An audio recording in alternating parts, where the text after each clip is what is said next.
Hey, everybody. Welcome to another week with Ryan and Rodrigo. And this week, we have a really great show for everybody because the NBA Finals just started between the Los Angeles Lakers and the Miami Heat. And so we thought we would do a great show for everybody about the NBA, about basketball, and my favorite sport. And so I had my dad join us because he's the one that got me to love basketball. It's his favorite sport too. And eventually, we're going to have another guest whenever he shows up, a super secret special guest. And he'll be here to give us some more great information about basketball, about how much he loves it too. But first, Rodrigo, what do you know about basketball? What do you know about the NBA from somebody who's not an American? Okay. Um, I know very little about the NBA. Some students try to explain to me the draft thing and the rules and regulations about it, but I didn't quite get it. Well, what I remember is the Dream Team, I guess from 1992. They played the Olympic Games in Barcelona, and I remember that being as the best team. I remember as the best team of all time, but I don't know if that's true for you guys. And I think there was Scott Pippen and Michael Jordan, maybe Magic Johnson. By then, I don't remember. Larry Bird, maybe. Uh, Patrick Ewing. No, right? Just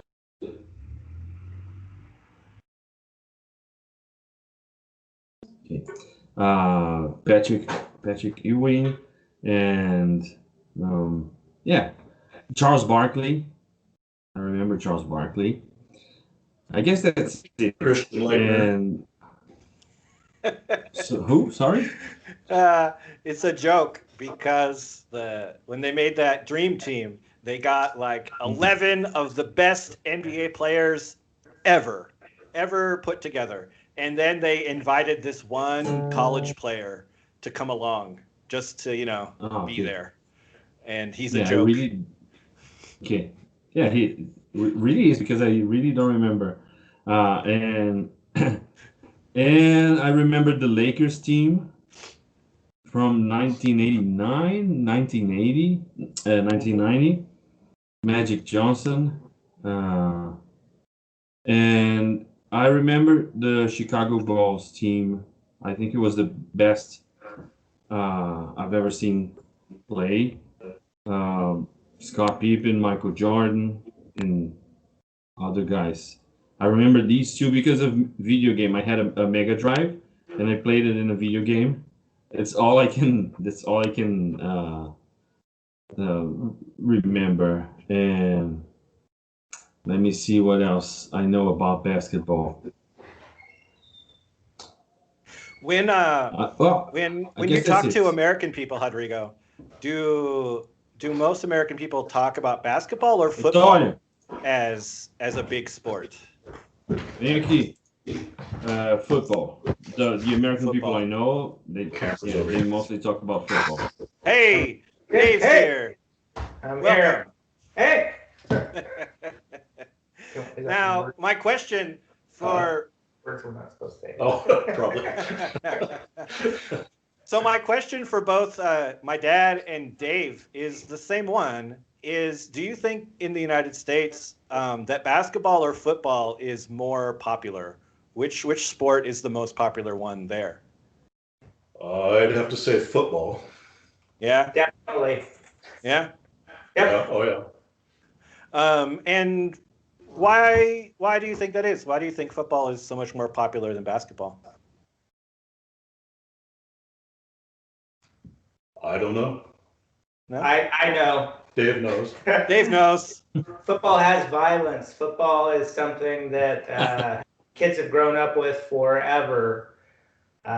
Football is more exciting to watch in person because of the chance for the violence. Yeah, that makes sense. Yeah, there's fewer games in football, Uh-huh. So every game is more important. Yes. Yeah. Yeah. So how many games are there in a basketball season?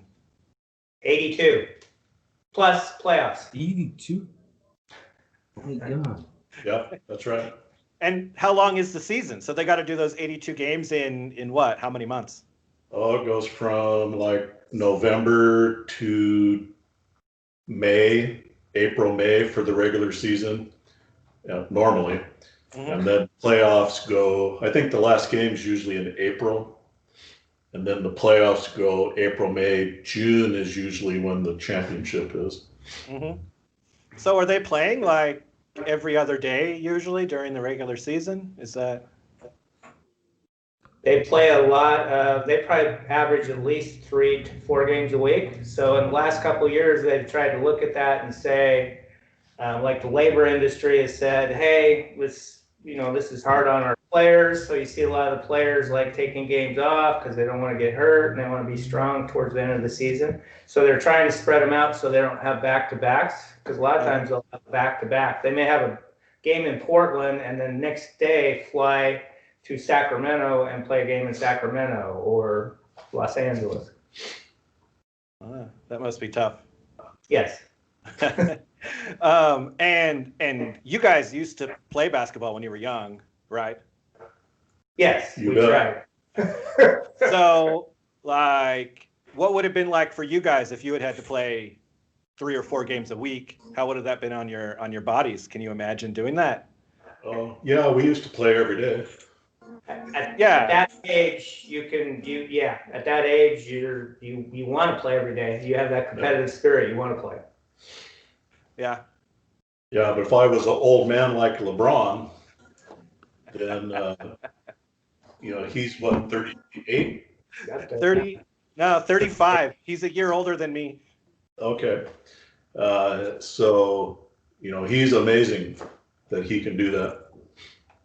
Yeah. I mean, I can't even like walk to the mall, which is 15 minutes away, without getting a little winded now. So I can't imagine.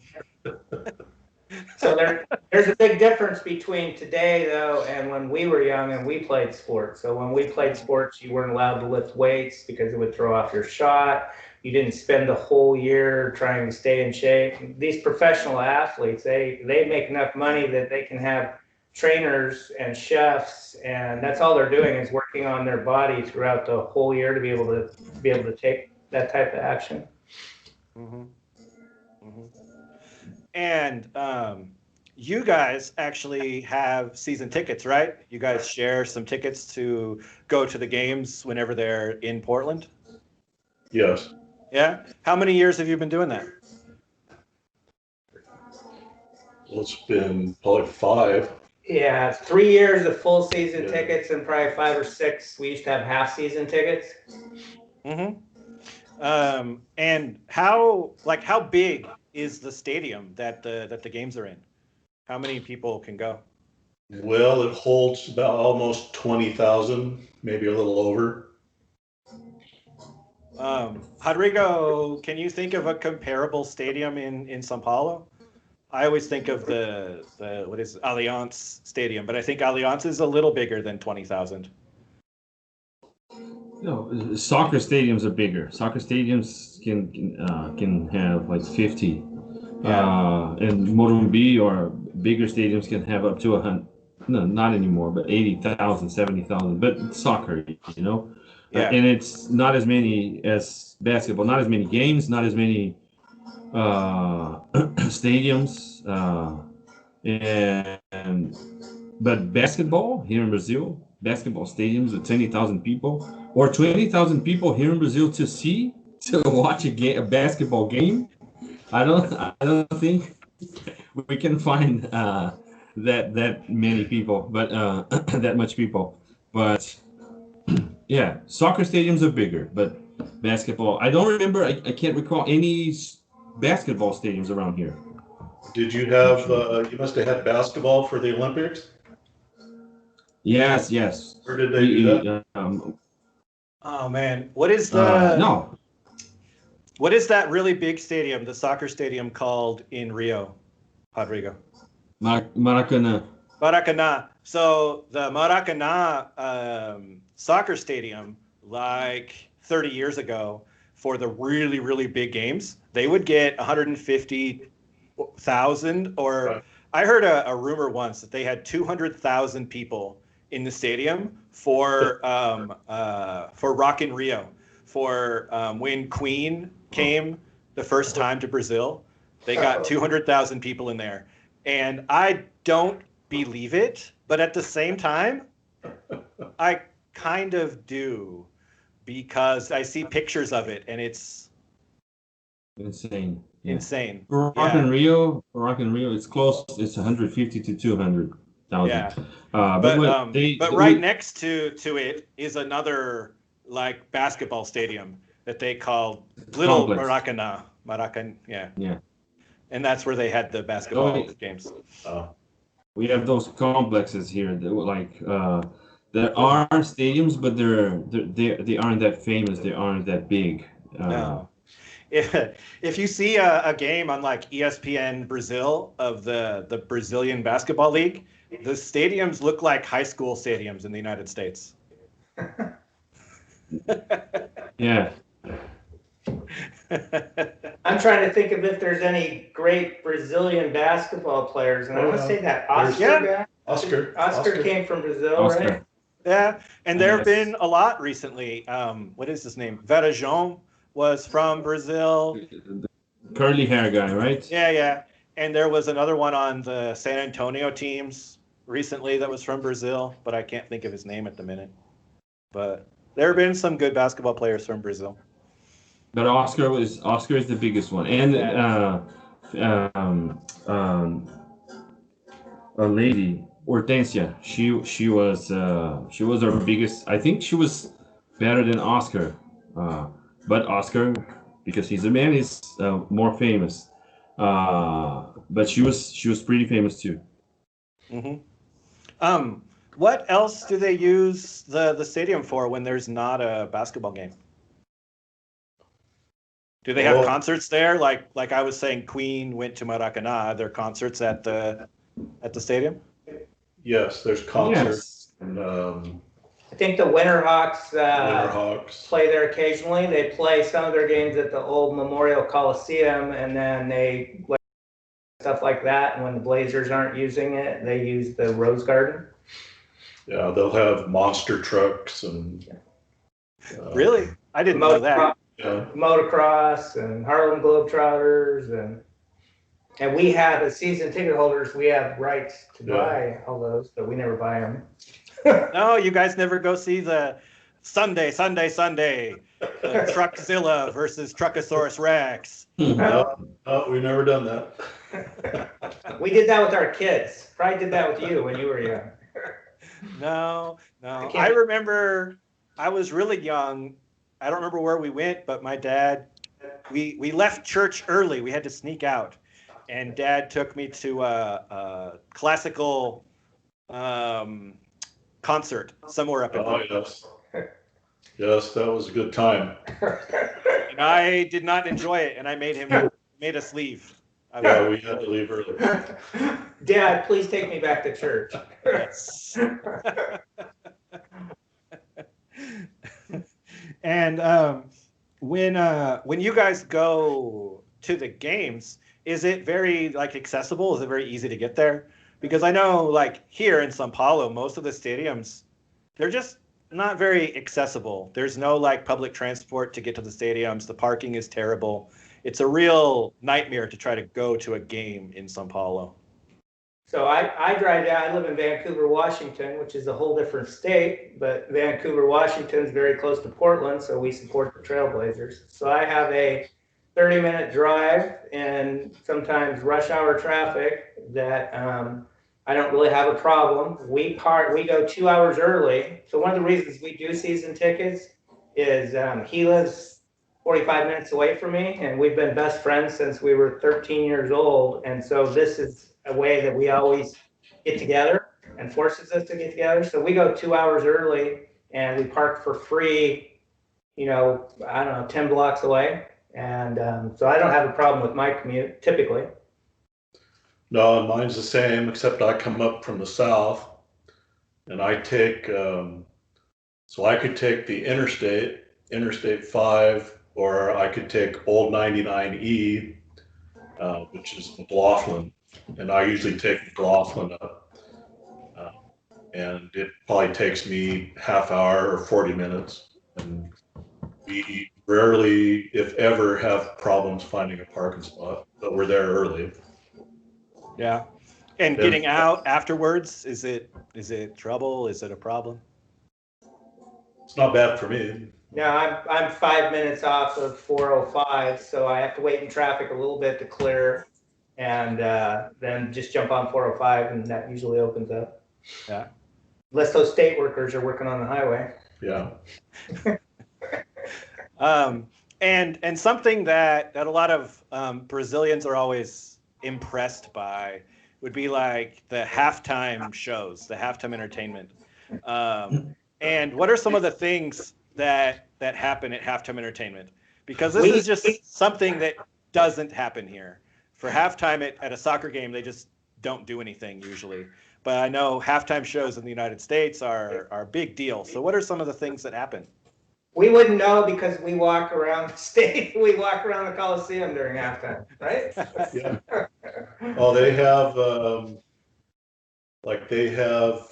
dance squads from the schools come up. So Canby goes up every year, and they put on a halftime show.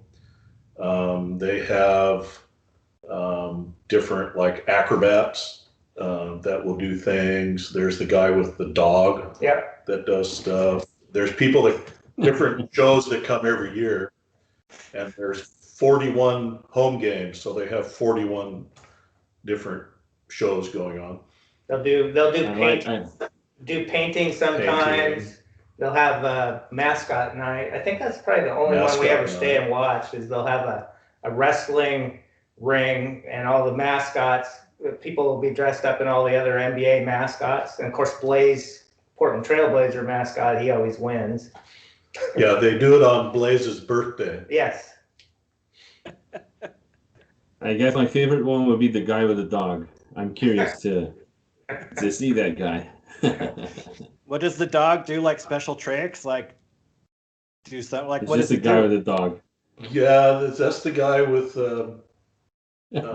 he has things stacked on top of each other, and the dog climbs up on top. And one guy has like 10 or 15 chairs that he stacks the chairs on top of each other, and so he'll be up maybe 10 chairs in the air. That's not the dog guy. The dog, he just does tricks. There's a movie I watched. I think I forgot the name of the movie with Will Ferrell. And he's a basketball player in a small team in a small town. And what they do is they get to wrestle a bear for a halftime show, but the bear escapes. So. Yeah. So that would be cool. And have you guys been to other sports like football or baseball or soccer? Have you been to any of those games?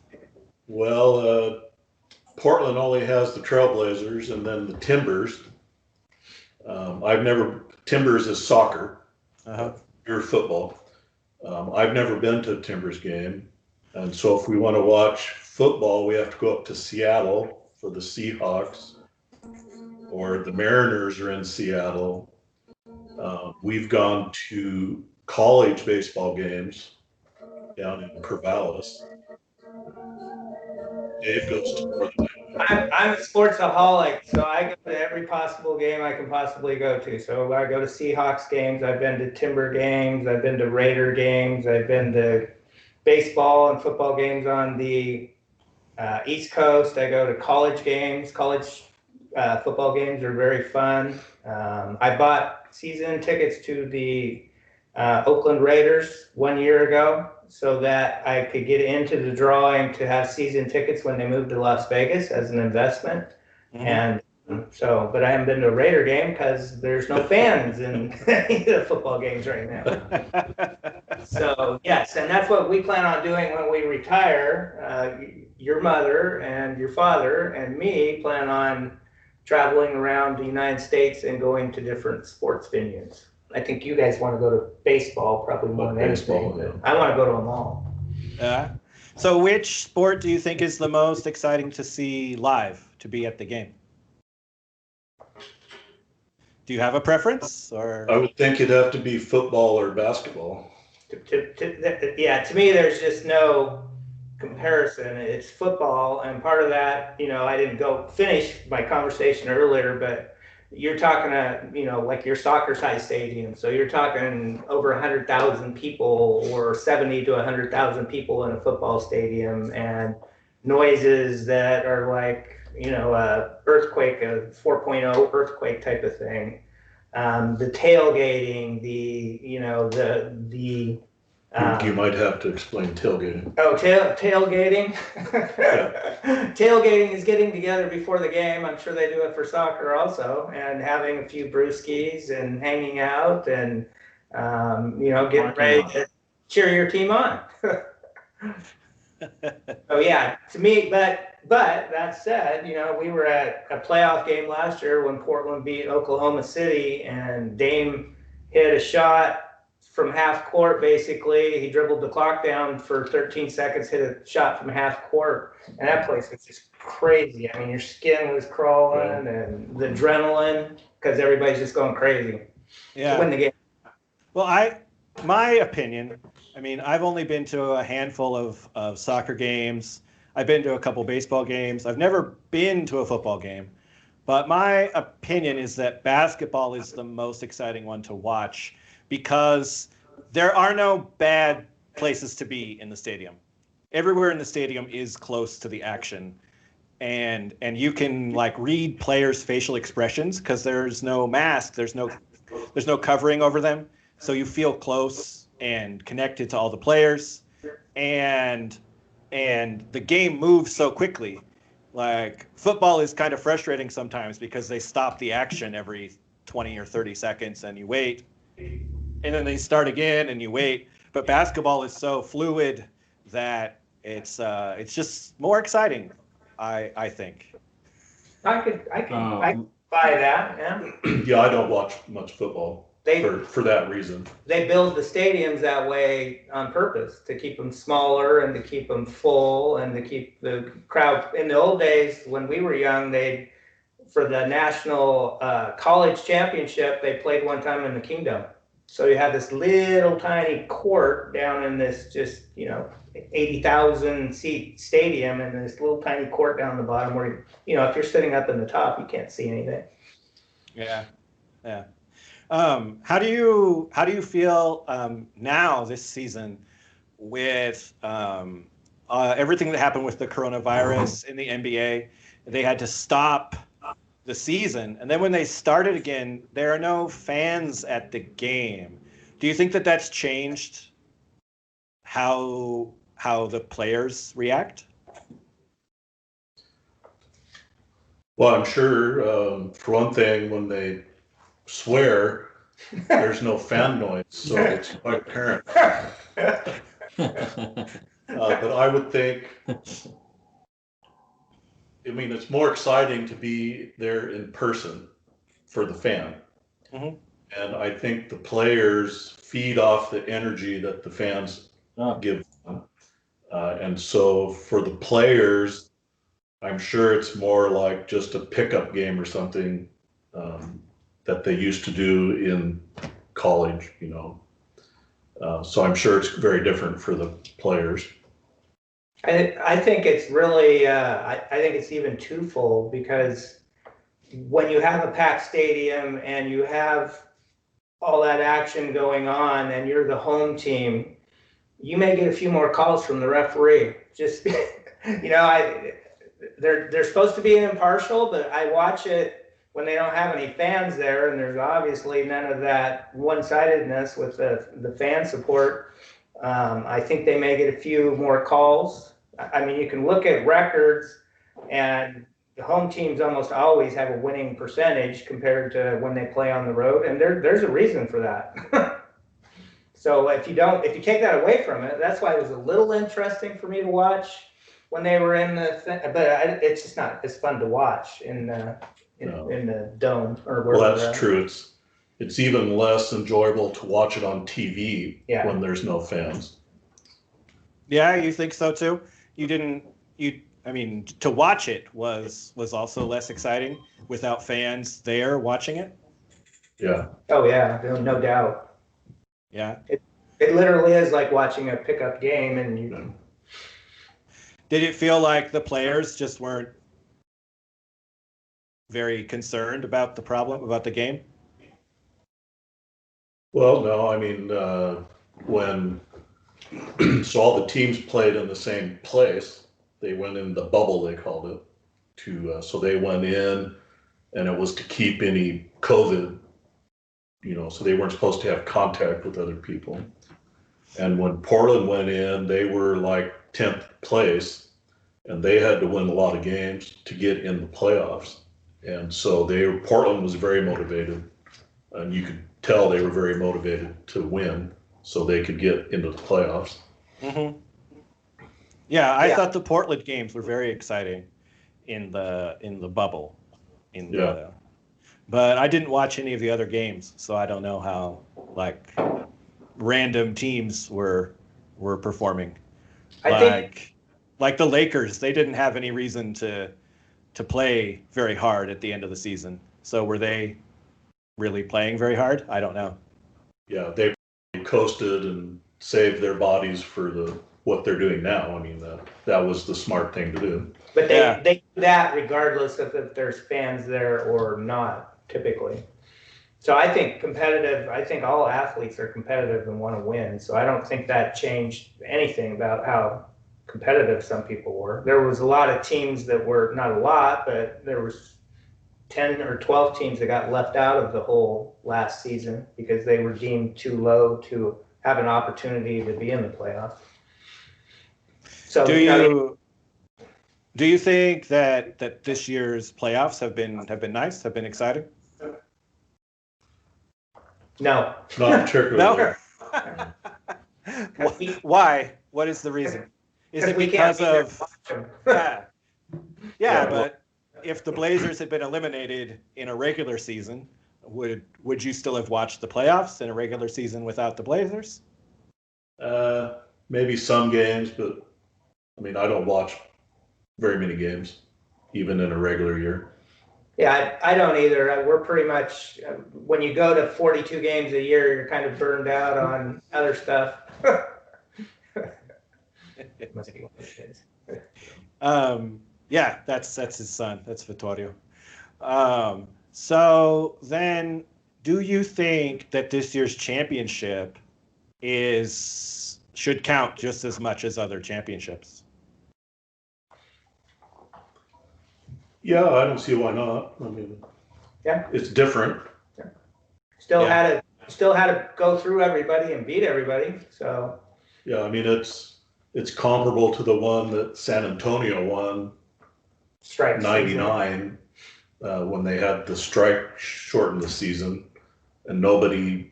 I mean, when you talk about championships, nobody says, "Oh, but that was a shortened season."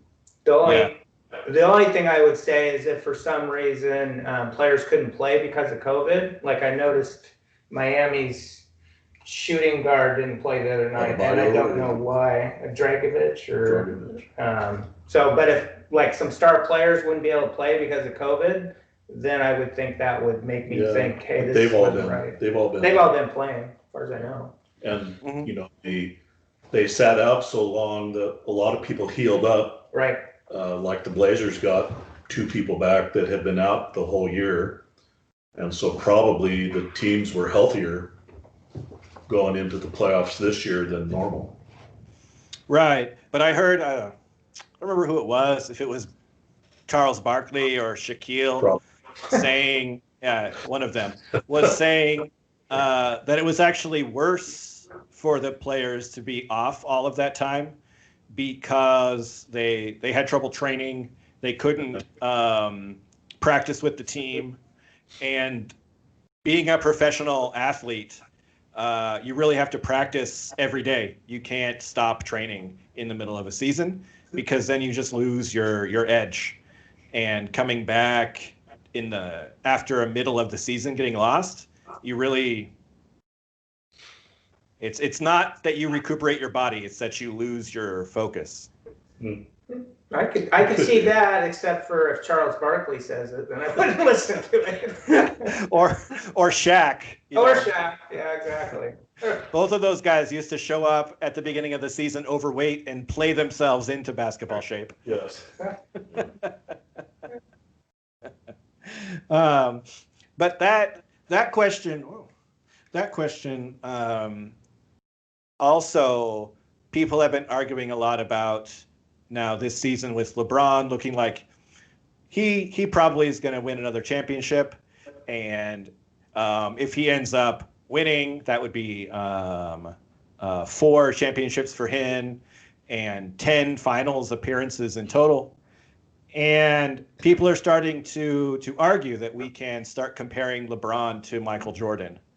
And do you think that that's a fair comparison at this point, or not yet? Yeah, I think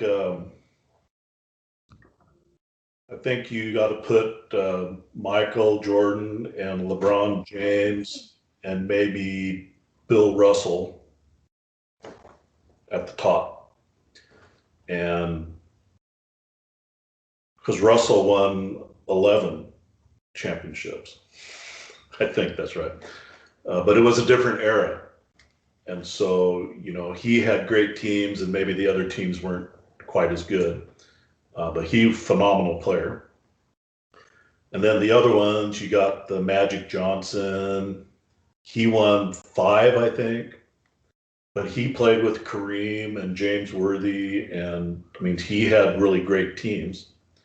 Whereas Michael and LeBron didn't have such great players with them, and so it was more their skill that took the team to the championship.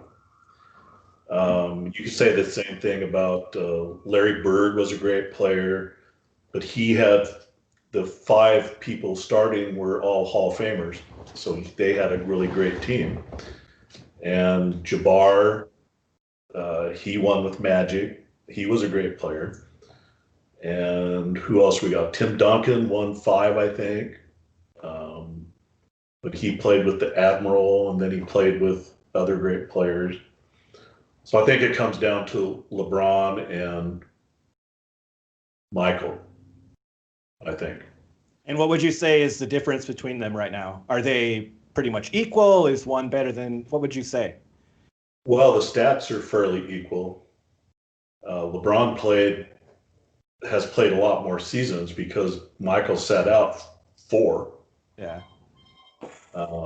And so their stats are pretty close. LeBron has more seasons. And so the difference between them really is that Jordan has 6 championships and LeBron has, what did we say, 3? 3 right now, but it doesn't look good for Miami, right? Yeah. And then if you look at the teams, Michael had Scottie Pippen and the others, is what Rodrigo said. And LeBron, when he won, he had Dwayne Wade and Chris Bosh. Yeah, those Heat teams were kind of stacked, I would have to say. Yeah. And in Cleveland, he had Kyrie. Kevin Love. And Kevin Love. Kevin Love. Yeah. Hometown boy. Ryan saw Kevin Love play in high school. That's right. Yeah. That's right. So personally, I would give the edge to Michael, but it's pretty close. And, LeBron and Michael seem to he played with more skill and finesse and just sheer will, where LeBron just runs over people. But LeBron he's a fantastic passer, and so really I think it's really close. Yeah, Dave, what do you think? Oh yeah, this is like a point counterpoint. LeBron is in my top 10, and that's as high as I'll move him. Oh, you're not. He had to have Top other 10. players. He had to Only have top 10. Take Oscar Robinson, who didn't get mentioned over here. That Yeah. guy led the league in triple doubles. He has a couple championships. He probably didn't play quite as long. Kobe Bryant. Kobe Bryant You left didn't Kobe need, out. he didn't need anybody on his team to win. Well, you had Shaq. Well, yeah, but he won a couple without We're going to start Shaq. talking over each other like the No, that's debate. great. Go. Yeah. Yeah. Yeah. And Kobe had Robert Ory. Don't forget about Robert Ory. Big shot Oh. Bob. The Fisher and So did Tim Duncan. That's right. I can't get a word in with this clown. So yeah, I mean I could Will Chamberlain, you know, he mentioned of Jabbar, Julius Erving didn't get mentioned, but let's just go Kobe and Michael. So we never liked Michael because they won all the time. Well, I should speak for myself because he won all the time, but I respected the heck out of how great of a basketball player. That guy is a winner. That guy would do anything to win, and he could do anything to make his teammates better. LeBron has to go out there and get teammates so that he has a chance to win. I don't want to interrupt you, Go ahead. sir. Go ahead. Who does LeBron have this year? Anthony Davis. Anthony Davis. LeBron would be nowhere this year without Anthony Davis. Well, LeBron didn't make the playoffs last year without And Anthony so- Davis. That's the difference I see, is that Michael was able to carry the team more on sheer talent and will, and probably he had tougher competition than they have today. Well, one thing we always say when we talk is like when Michael Jordan first came into the NBA, people don't realize, first of all, he wasn't as big a name as he turned out to be. I mean, he was a good basketball player, but you know, people thought he'd be good, but not that good. But they had to, before they ever made the playoffs, they had to beat Detroit and to win a championship. And before Detroit could win a championship, they had to beat Boston. So those teams just literally, Boston beat up on Detroit, and finally Detroit dethroned Boston. Then Michael tried to beat Detroit, and then Detroit kept beating him down. And eventually, once they got to the top, they never relinquished it. They probably would have won again if he would have kept playing. Yeah, we didn't mention Clyde Drexler either. Oh yeah, Clyde Drexler. Bill Walton. Bill Walton should be up there, but he was hurt. So, Let's just throw everybody up on our Hall of Fame. but yeah, I, you know, if you don't go back to the past eras, because you got Bob Cousy, Bill Russell, Havlicek. I mean, Russell was great, but he's 6'9". Wilt Chamberlain. Chamberlain was awesome, but he only won 2. See, I have Shaq below. I have probably Russell, Jabbar, Chamberlain, and then Shaq. Yeah. And a lot of people have Shaq way up there in the top. And it's like, well, he's a good player, but Shaq and LeBron are kind of the same.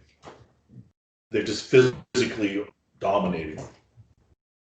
Well, I would say that younger LeBron, I definitely agree with that.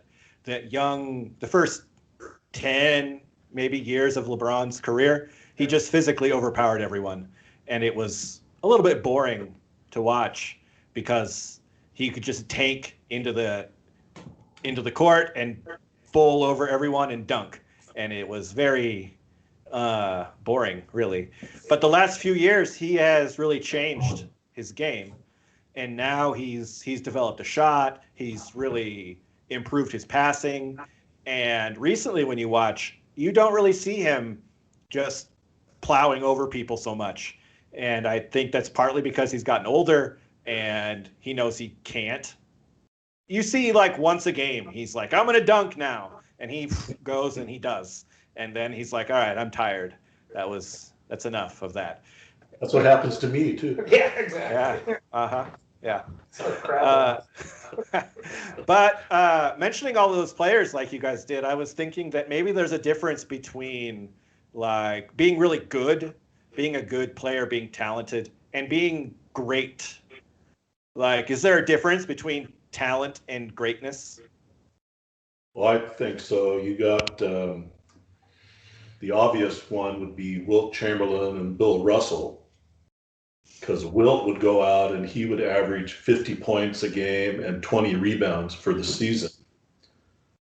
But then Bill Russell would win the championship. And so, you know, you can be very talented, a great player, but greatness results in championships. And, you know, you make the other people around you better. It's not just you going out. Wilt just went out and got stats. But Bill Russell made everybody else around him better. Mm-hmm.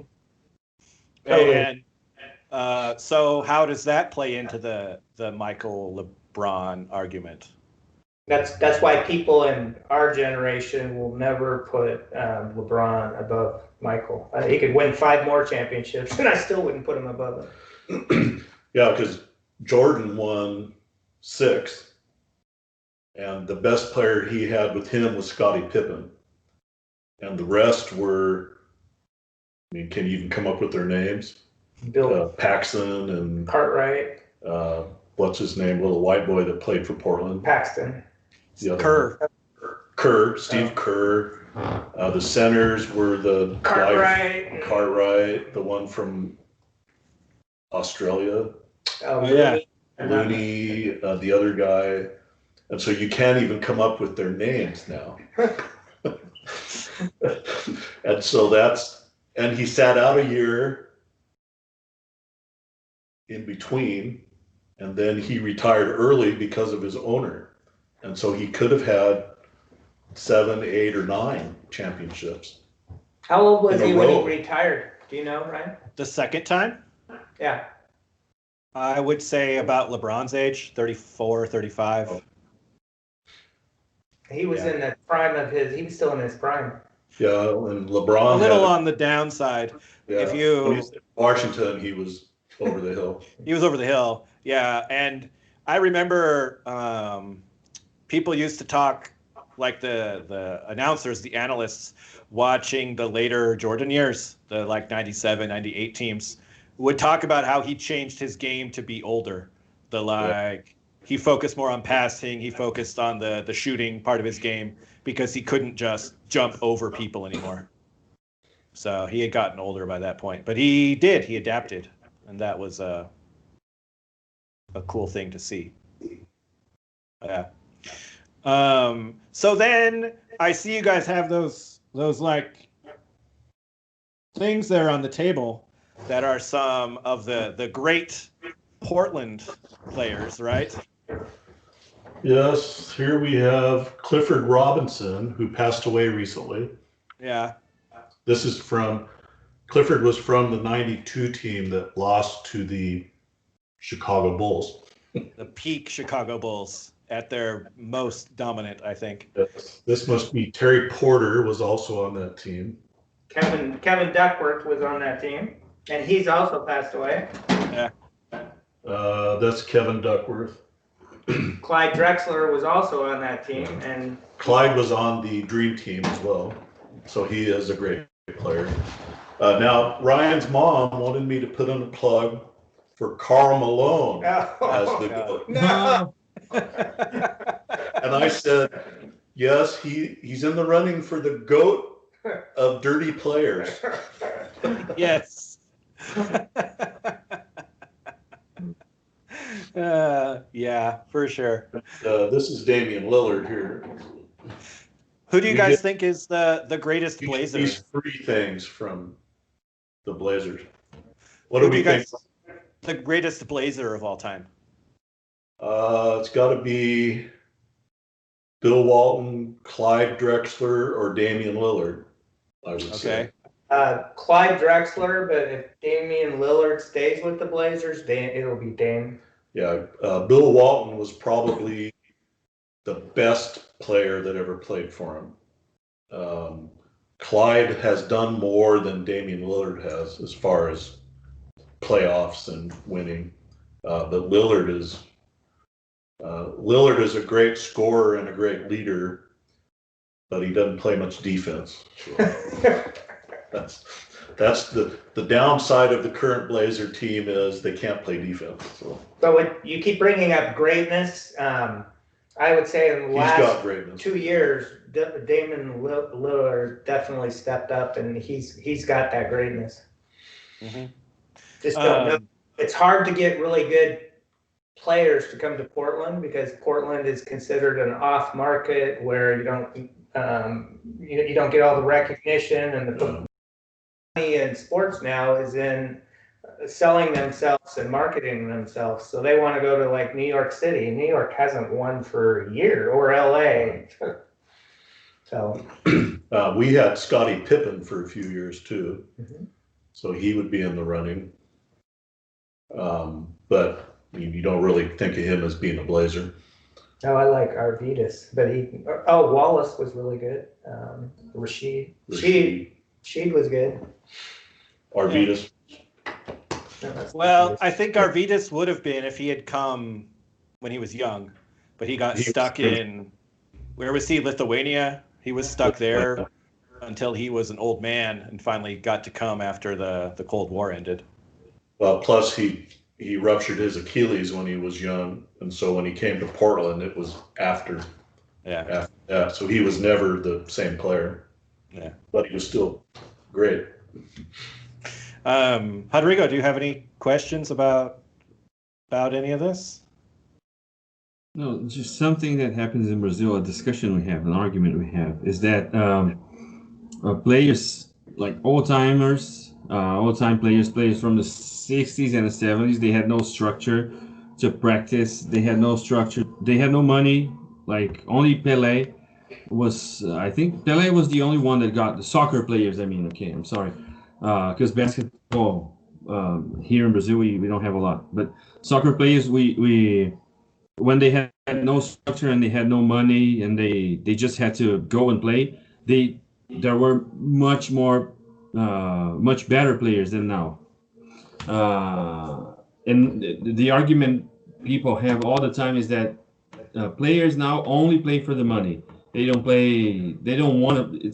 It doesn't seem they want to play. And now they have a great structure. They have a lot of money. And I'm curious if there's an argument similar to that in America, something related to that, to basketball. I would say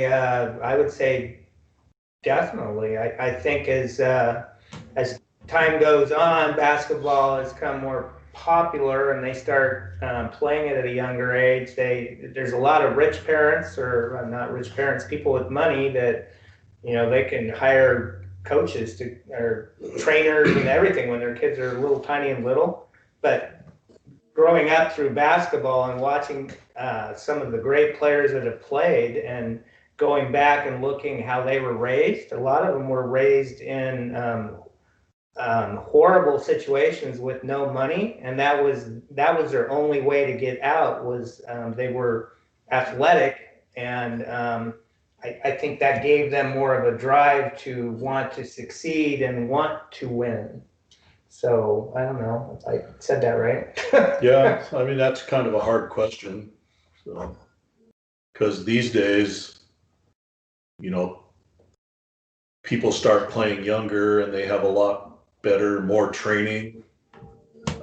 And so somebody like LeBron, from freshman year in high school till now, he's had all kinds of coaching and training and physical training, and so if you could transport him back to the 1960s to play against the great Celtics teams, he might eat their lunch. But if you took Bill Russell and gave him all the benefits of this training and stuff, he would probably still be a great player today, and Wilt Chamberlain would be a great player today. Yeah, like I was watching a video about some of these old players, and something that we don't think about is that, like, something very simple, that the shoes that these players wore were just like regular old Converses. The shoes that like we wear to walk down to the grocery store were the shoes that the players in the NBA wore every day. And so, like, today, the players have $1,000 personally developed shoes that are designed for their specific body. and they're made to help them do whatever it is that they're supposed to be doing.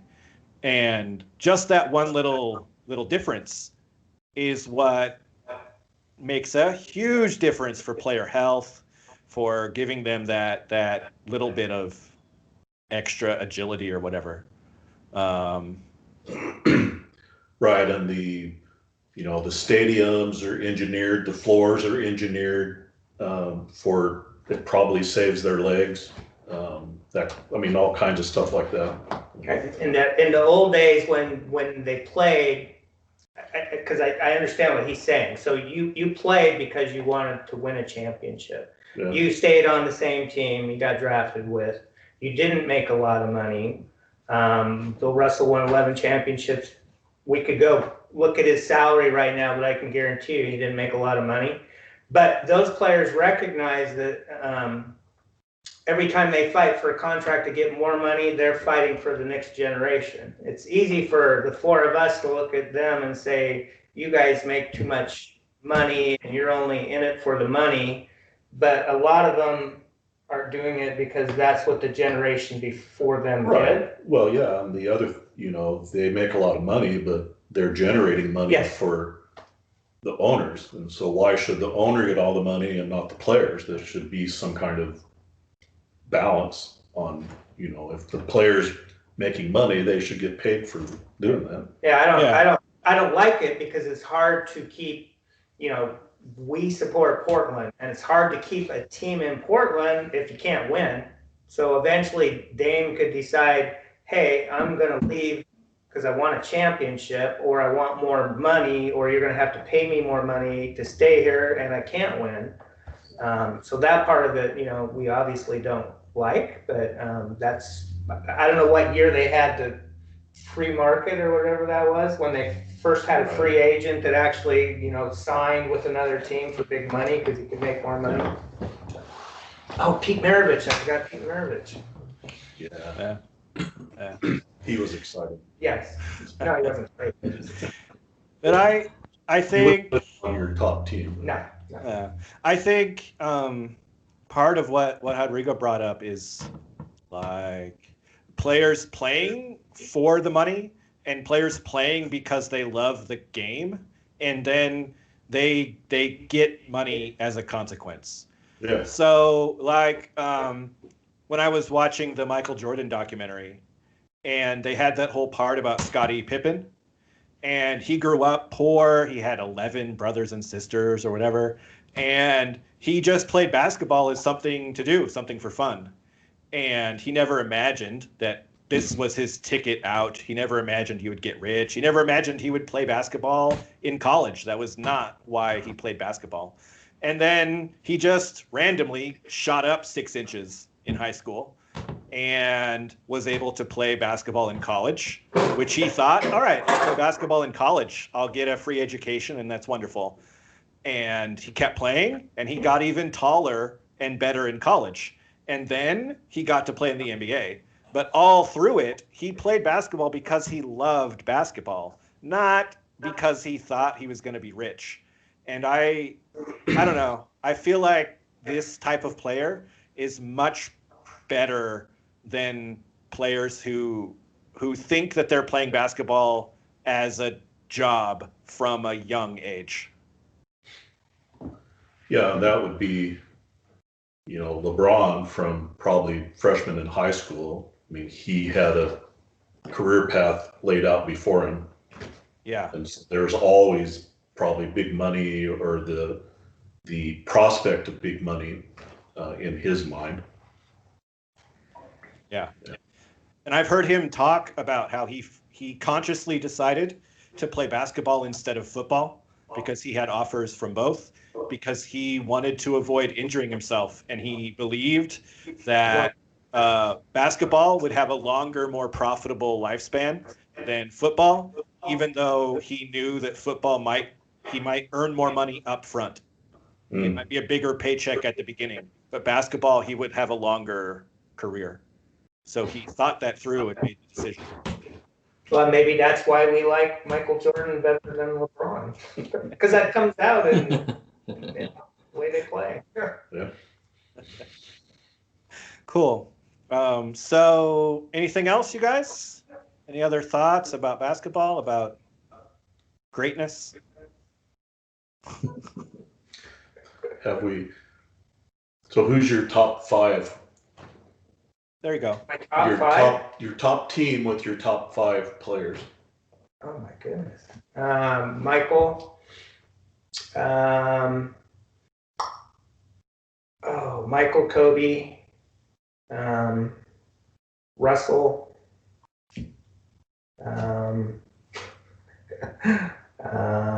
Geez, I'm gonna forget people here. Jabbar and Irving. Julius? Yeah. Okay, let's see. I would do. Man, this is a tough one. Yes. You got to have Michael, Magic Johnson, Larry Bird. I need a power forward in there. Timmy. Tim Duncan. by position? Yeah, I'm doing Okay. a 5 position. Oh, that's another game I want to play after this one. Maybe Tim Duncan at power forward, and the center is tough. I think I would go with probably Jabbar. Okay. That team is going to be hard to beat. So if we do it by I think- position, that makes something really Oh, yeah. interesting. It's like, okay, point But I guard. left Kobe off. So Well, yeah, who is Michael a point guard or not? He's No. off Magic's the point guard of Magic's Dad's team. Exactly, but it's not only Magic. You got Oscar Robinson. Somebody else Right. we never mentioned was Allen Magic's Iverson. the best. Magic. Well, Magic. but he's 6'9". That's great. That's even better. Okay. Awesome. He'll post up whoever it is that you're choosing. So then You got to have Michael on there. so he's the off off guard. 3 would be probably Larry Bird. Larry Bird's the small forward. I'm good with Duncan, who we hadn't mentioned Yeah, earlier, Duncan is so skilled. as being the 4. You got Dirk. Dirk is Now I take yeah, because he said he couldn't rebound or he was not going to pass either. And then I would probably go with Bill Russell. maybe I go with Jabbar because if you want to score a bucket, he's your guy. Yeah. any variety of ways. Cool. Well, thanks, guys, and thanks, Rodrigo. Thank you. Um, Ryan, what would your team be? My Your team? 5. I think top it would be 5. almost the same as my dad's. It would be Michael Jordan, Magic. I wouldn't take Larry Bird. I would take LeBron. You can put LeBron at the small forward. Yeah. Yeah. Then Tim Duncan, and I think Kareem. But the center, I'd have to think for a few minutes about that one because I have to think about my team so far, and my team has enough scoring. I don't think I need another scoring center. I think either a defense or passing center. So maybe even like Bill Walton or somebody more. Healthy would be Yeah, of course. Like 1 or 2 years ago, there was a very famous player, and I think he played for the Cleveland. I can't remember his name. Steven something. Was there? I mean. Do you remember what he was famous Let's see. for? Why he was famous? No. No. Just Stephen Curry. Steve Kerr. Steph Curry. Curry. We talked about Steph Curry. Yeah, we left him off. Steph. Okay. I would take. Everybody was talking about him. Yeah. Yeah. Sorry, Steph Curry. Come off the bench. Yeah. Is he defensive good? players. Is he? Oh, yeah. Is he any good? Yeah. He can shoot. A lot of people from our generation don't like him because he literally just he's flashy and he shoots the ball all the time and That's about all he can do is shoot the 3. yeah. So when you watch He does When you one watch- thing really, really, really well. Yeah. So when you watch young kids growing up, they model that type of playing, and it's what we always say is like up until our 40s when we were still playing, we could play against 20-year-olds because we were smarter than they were. We knew how to position our body and how to play smart. They were way more athletic than we were, or than we were when we were young, but we could take them because we knew the game better than they did. So when you concentrate on playing, flashy and shooting 3-pointers and behind the back passes, and it looks cool, but doesn't win all the time. Cool. All right. So thanks everybody, and Thank you, guys. we'll see you all next week. All right. Next week? Oh, your people. Oh yeah, My people. All right, Rodrigo. Later. Yeah. Goodbye.